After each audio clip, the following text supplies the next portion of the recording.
Hi guys, this is Aisan. Today I'll be checking out the performance of the Snowman 120mm cooler that I bought online.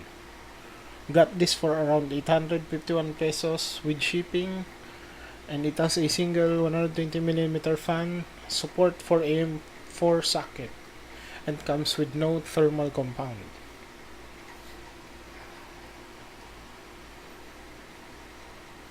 The Snowman cooler has 4 copper heat pipes, and I will be testing the Snowman versus the Wraith Stealth cooler from my Ryzen 5 2600. The thermal compound I use is the Deepcool Z5. Let's begin. I tested out the coolers using the 300 seconds or 5 minutes stress test of the Ryzen Master. And I'll just be showing the last minute of the tests to show the peak temperatures reached for each test.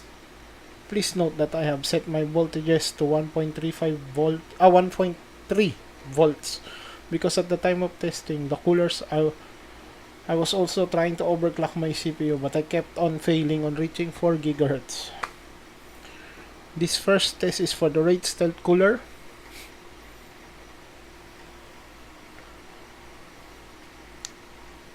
You can see that it has peaked at 94.5 Celsius. Any higher would automatically kill off my system. Oh, it's so high, man. And now for the Snowman cooler.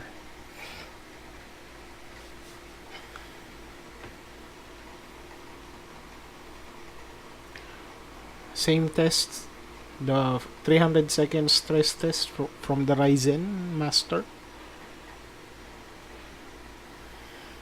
Let's see if we would go higher.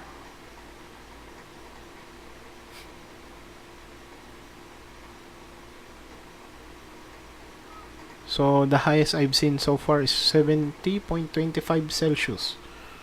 Let's check if we could go any higher.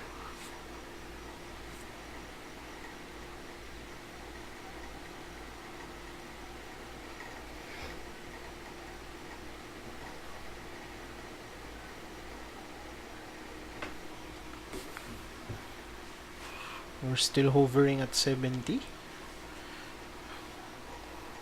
We are not reaching 71, it seems.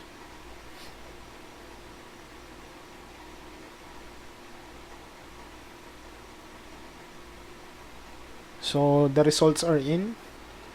Let's check.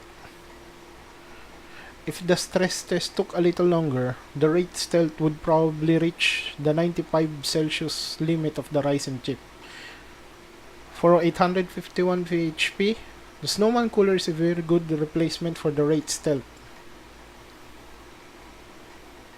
So thanks for watching, guys.